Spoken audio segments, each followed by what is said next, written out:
Hello traders எல்லாருக்கும் வணக்கம். ரொம்ப நாள் கழிச்சு 50K மேலலாம் ப்ராஃபிட் வந்து எடுத்திருக்கேன் இன்ட்ராடேல. ஆனாலும் பெருசாலாம் ஒன்றும் சந்தோஷமே பட முடியலங்க. கடந்த சில நாளாக சுத்தமாக ட்ரேடே பண்ணலை. ஸோ ஒரு 4000 5000 அப்படிங்கிற மாதிரி ரொம்ப சின்ன சின்ன ப்ராஃபிட்ஸ் பண்ணிவிட்டு சும்மா உட்காந்துருக்கேன். டச்லேயே இருக்கணும் அப்படிங்கிறதுனால சும்மா லைட்டாக அப்போ வந்து ட்ரேட் பண்ணுறேன். மற்றபடி ஆக்டிவாக ட்ரேடே பண்ணலை.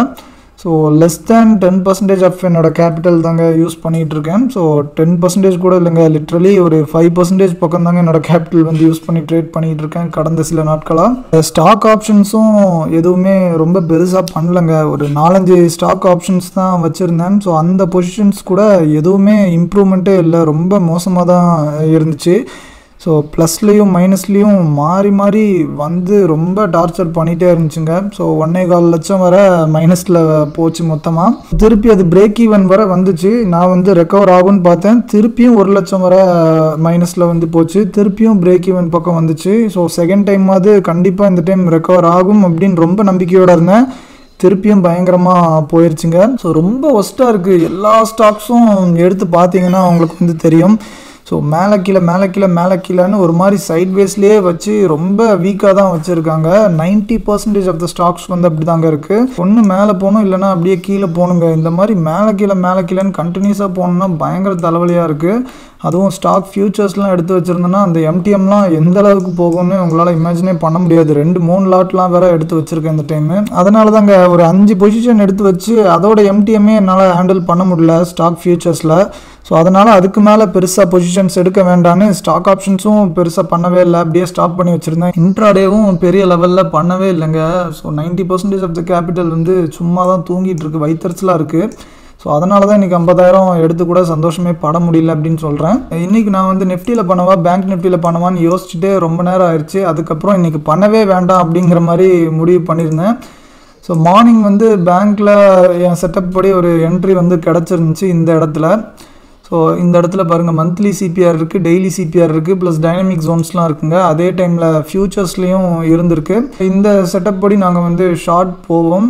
ஸோ ஆனால் இங்கே வந்து ஷார்ட் வந்து போகலை, நான் வந்து மிஸ் பண்ணிட்டேன் இந்த என்ட்ரியை. அப்போ தான் சாப்பிட்டுட்டு இருந்தேன். ஸோ அதுக்கப்புறம் வந்து பார்த்ததுக்கப்புறம் எனக்கு சத்தியமாக ட்ரேட் பண்ணுற மூடே போயிடுச்சு. ஸோ ஒரு மாதிரி பயங்கர சாப்பியாக தாங்க இருந்துச்சு மார்க்கெட்டு, மேலே கீழேன்னு. ஸோ இந்த அளவுக்கு ரொம்ப டைட்டாக போச்சுன்னா திடீர்னு ஒரு பக்கம் பர்ஸ்ட் ஆகிறதுக்கு நிறைய சான்சஸ் வந்து இருக்குது.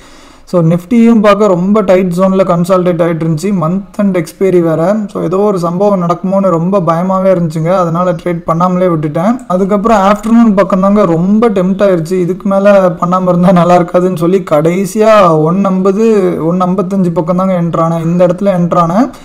ஸோ 46,300 கால்ஸ் வந்து ஷார்ட் பண்ணியிருந்தேன். ஸோ 900 குவான்டிட்டி வந்து ஷார்ட் பண்ணியிருந்தேங்க. ஸோ பயங்கர டைட்டான ஹெட்ஜில் தாங்க இப்போலாம் என்ட்ரு ஆகிறேன். அதெல்லாம் முன்னாடியே சொல்லியிருந்தேன். இனி ப்ராஃபிட் வந்து எனக்கு முக்கியமே இல்லை. கேபிட்டல் எப்படியாவது இந்த வாலடைல் மார்க்கெட்டில் நான் வந்து ப்ரொடெக்ட் பண்ணணும்னு நினைக்கிறேன்னு சொன்னேன். அதனால் 100 பாயிண்ட்லேயே நான் வந்து ஹெட்ஜ் வச்சுருந்தேங்க, பயங்கர டைட்டான ஹெட்ஜு. ஸோ அதில் ஒரு 900 குவான்டிட்டிஸ் வந்து போட்டிருந்தேங்க. மேக்ஸிமம் ப்ராஃபிட்டே 20K பக்கம் தான் வரும். அதில் ஒரு 12K பக்கம் வந்து வந்துருச்சுங்க. ஒரு 15K வந்தனா புக் பண்ணிடலாம் அப்படின்னு நினைக்கிறதுக்குள்ளே திருப்பி அக்ரஸிவாக மேலே போய் பயமுறுத்தி 13K ப்ராஃபிட் இருந்த பொசிஷன் வந்து -35K 40K வந்து போயிடுச்சுங்க இந்த ஒரே கேண்டிலில்.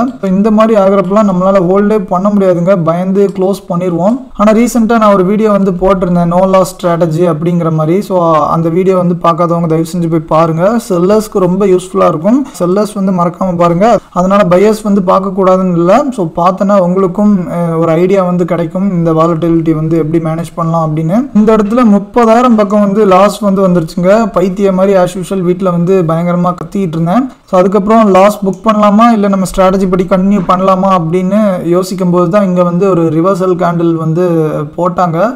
அதுக்கப்புறம் தைரியமாக இந்த இடத்துல எக்ஸ்ட்ரா ஆவரேஜ் வந்து பண்ணுங்க. ஸோ ஆல்ரெடி 900 குவான்டிட்டி வந்து இருந்துச்சு. ஸோ அதுக்கு மேலே இந்த இடத்துல பயங்கரமாக லாஸ் இருக்கிறப்ப இன்னொரு எக்ஸ்ட்ரா ஒரு 900 குவான்டிட்டி வந்து போட்டேங்க. டோட்டலி 1800 குவான்டிட்டிஸ் வந்து போட்டிருந்தேன். அது வந்து இங்கே பார்த்தோன்னா தெரியுங்க. ஸோ 2 லெக் மட்டும்தாங்க இருக்குது. 46,300 400 ஹெட்ஜும் 100 பாயிண்ட் தள்ளி தான் ஹெட்ஜ் வந்து ரொம்ப டைட்டாக வச்சுருந்தேன். 53K வந்து வந்திருக்கு. இங்கே ஃபஸ்ட்டு 900 இருந்துச்சு. ஸோ அதுக்கப்புறம் திருப்பி மேலே வந்து ஹெவியான லாஸ் இருக்கும்போது இன்னொன்று 900 வந்து ஆட் பண்ணேன். அதுக்கப்புறம் நினச்ச மாதிரியே சூப்பராக ரிவர்சல் வந்து வந்துருச்சுங்க.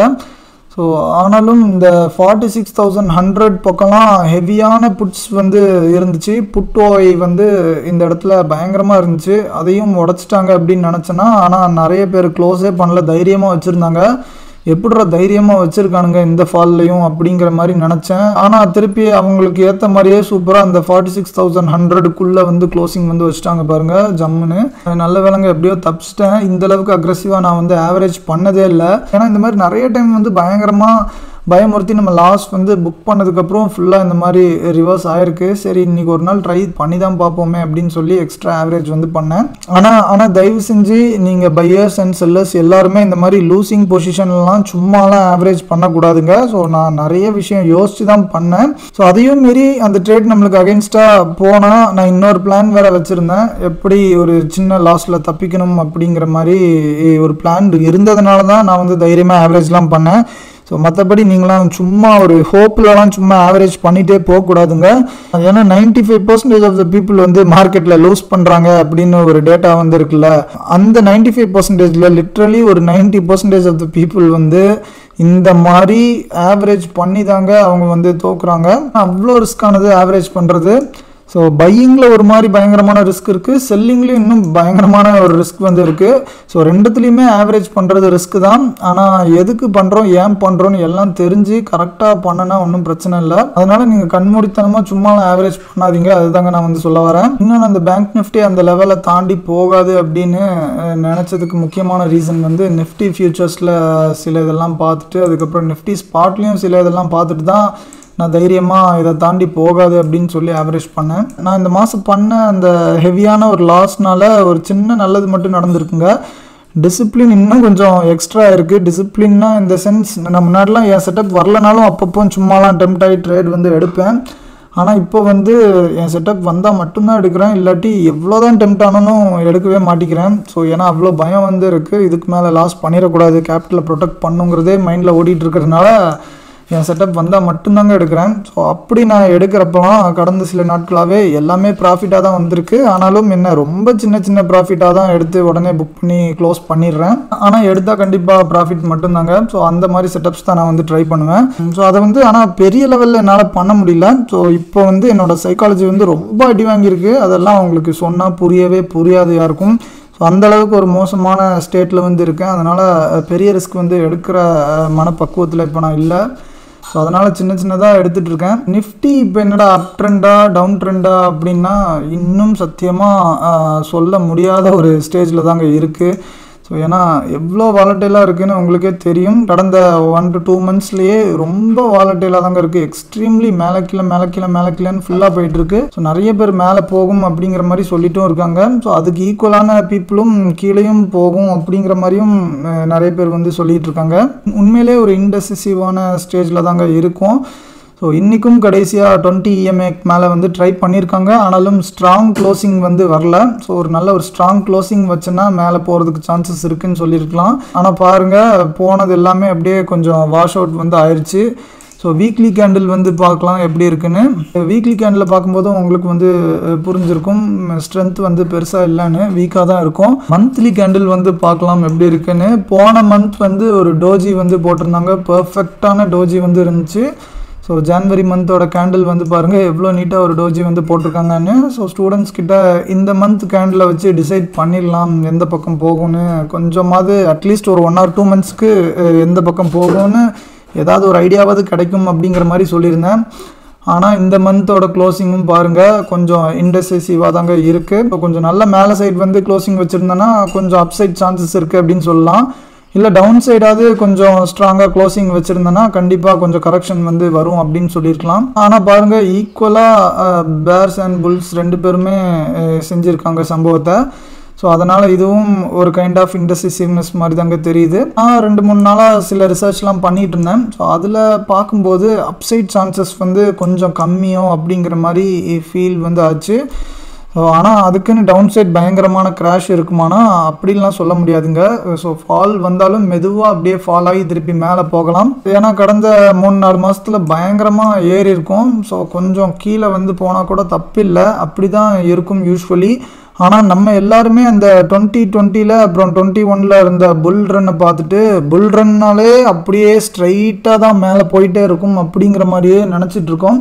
ஸோ ஆனால் அப்படி வந்து இருக்காதுங்க. அந்த டைம் வந்து ஒரு டிஃப்ரெண்ட்டான டைம். ஸோ அப்போ வந்து செங்குத்தாக கிராஷ் வந்து ஆச்சு. ஸோ செங்குத்தாக கிராஷ் ஆனதுனால செங்குத்தாக அப்படியே மேலே ஏறிச்சு. ப்ளஸ் நிறைய அந்த லிக்விடிட்டிலாம் கிடச்சி உள்ளே நிறைய காசு வந்து போட்டு பொழந்து விட்டானுங்க.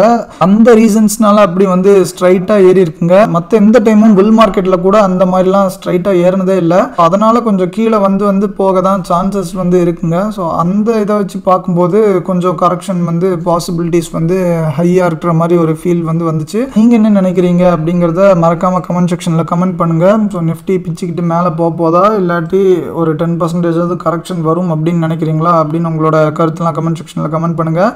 ஸோ நான் முந்தி மாதிரி ரெகுலராக வீடியோஸ் போட முடியுமான்னு தெரிலங்க. ஸோ சீரியஸ்லி ரொம்ப மென்டலி டவுனாக இருக்குங்க. எனக்கு வீடியோஸ்லாம் பண்ணுற மூடே இல்லை, சுத்தமாக நிறைய பிரச்சனைகள் வந்து போயிட்டுருக்கு. ஸோ அதனால் ஃப்ரீயாக இருந்தாலும் எனக்கு வீடியோ வந்து பண்ண தோணவே மாட்டேங்குது. அதனால் ஒரு 2-3 வீக்ஸ்க்கு பெருசாக ரெகுலராக வீடியோ போட முடியுமான்னு தெரில. அதனால் டெய்லி வீடியோஸ் வரும்னு எக்ஸ்பெக்ட் பண்ணாதீங்க. ஸோ 1-2 பேர் அந்த மாதிரி எக்ஸ்பெக்ட் பண்ணுறாங்க நம்மக்கிட்ட, அதனால் நான் வந்து சொல்கிறேன். இது வந்து இன்றைக்கி மேக்ஸிமம் 1.25 லட்சம் வரை போச்சுங்க எம்டிஎம். இப்போ கடைசி 30,000 பக்கம் வந்து க்ளோஸ் பண்ணியாச்சு. ஒரு சில பேர் லாஸ்ட் மந்த் பிஎன்எல் ரிப்போர்ட் வந்து போடலையே அப்படிங்கிற மாதிரி கேட்டிருந்தாங்க. ஸோ நான் வந்து ஏதோ ஒரு வீடியோலாம் மென்ஷன் பண்ணியிருந்தேன் எவ்வளோ ப்ராஃபிட்னு. ஆனால் நான் வந்து வீடியோவாக நான் வந்து போடலை. அது வந்து நான் முன்னாடியே சொல்லியிருந்தேன். ஸோ இனிமேல் ரெகுலராக அதெல்லாம் காட்ட மாட்டேன் அப்படிங்கிற மாதிரி. ஆனாலும் கண்டிப்பாக 2-3 மந்த்ஸ்க்கு ஒன்ஸ் வந்து நான் வந்து கண்டிப்பாக காட்டுவேன். இதெல்லாம் நான் மறைக்கவே மாட்டேங்கிற மாதிரி சொல்லியிருந்தேன். ஸ்டில் ஒரு சில பேர்லாம் கேட்டதுனால நான் வந்து முடிஞ்ச அடுத்த வீடியோ வந்து அது வந்து போடுறேங்க. இந்த மந்த்தும் போன மந்த்தோட ப்ராஃபிட் அண்ட் லாஸ் ரிப்போர்ட்டும் போடுறேன். நம்ம மற்றவங்க மாதிரிலாம் மறைக்கவே போகிறதில்ல. ஆல்ரெடி பெரிய லாஸ் பண்ணதே நான் வந்து காமிச்சிட்டேன் தைரியமாக. அதனால் நம்மளுக்கு வந்து இந்த மறைக்கணுங்கிற இன்டென்ஷன்லாம் எதுவுமே கிடையாதுன்னு நம்மளை ரெகுலராக ஃபாலோ பண்ணிட்டு இருக்கிறவங்க எல்லாத்துக்குமே தெரியும். அதனால் நான் உங்களுக்குலாம் எக்ஸ்ப்ளனேஷன் கொடுக்கணும்னு அவசியமே இல்லை. பட் ஸ்டில் அந்த 1-2 பேர் ஏதாவது நெகட்டிவ் கமெண்ட்ஸ் போடணும்னு போட்டுட்ருக்காங்கல்ல, அவங்களுக்காண்டி நான் வந்து போடுறேங்க. ஸோ நாளைக்கு கழிச்சு வந்து போடுற முடிஞ்சா. உங்களோட இந்த மந்த் அண்ட் எக்ஸ்பீரியன்ஸ் வந்து எப்படி போச்சுன்னு மறக்காமல் கமெண்ட் செக்ஷனில் கமெண்ட் பண்ணுங்கள். இன்னொரு நல்ல வீடியோவில் சந்திக்கலாம். நன்றி.